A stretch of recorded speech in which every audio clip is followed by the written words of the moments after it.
Благодарю, что сегодня встречаемся в таком узком кругу в связи с эпидемиологической обстановкой. Сегодня присутствует у нас актив нашего движения Вилюйского земляцтва. И все торжественные моменты, такие совещания мы всегда начинаем с торжественного момента. Сегодня видеографом у нас работает, хотя он не видеограф, но помогает другу, народный депутат республики, первый секретарь комсомола Якутии Вячеслав Сергеевич Макаров. Давайте мы с 1 марта начинаем месячник столетия комсомола Якутии. Весь март, весь апрель мы отметим столетие комсомола Якутии, поэтому попросим Вячеслава Сергеевича вручить юбилейные медали нашим ветеранам, в свое время работавшим в комсомоле активно, ярким комсомольцам советских времен, скажем. Вячеслав Сергеевич, кому-нибудь отдайте.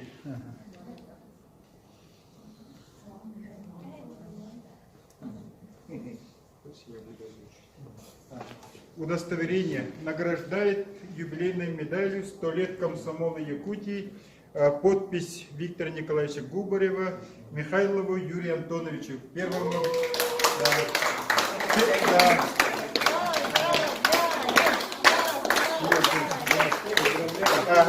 Первый секретарь Вилюйского райкома, первый глава нашего района.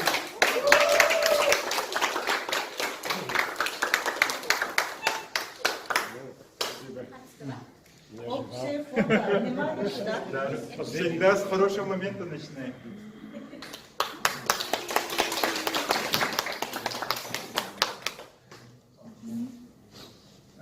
Юбилейной медалью награждается активная комсомолка, строитель БАМа, второй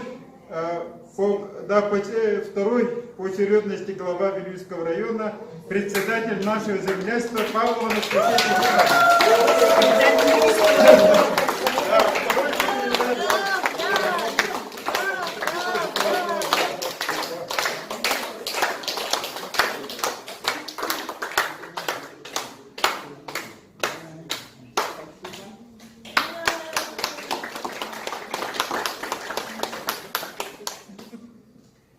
Да.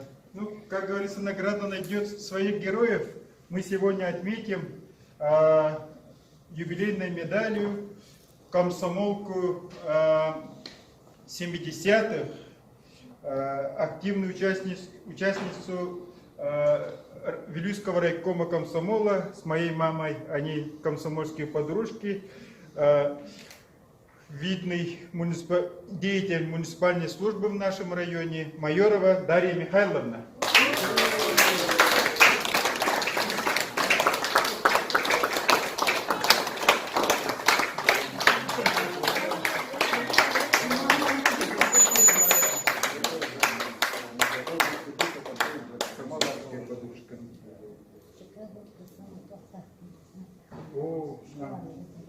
Да, возьмите. Давайте. Фото на память. Был.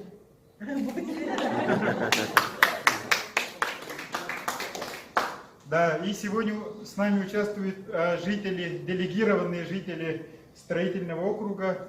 Мы сегодня отмечаем медалью 100 лет комсомола Якутии Людмилу Никоновну Хань. Она староста 17-го квартала.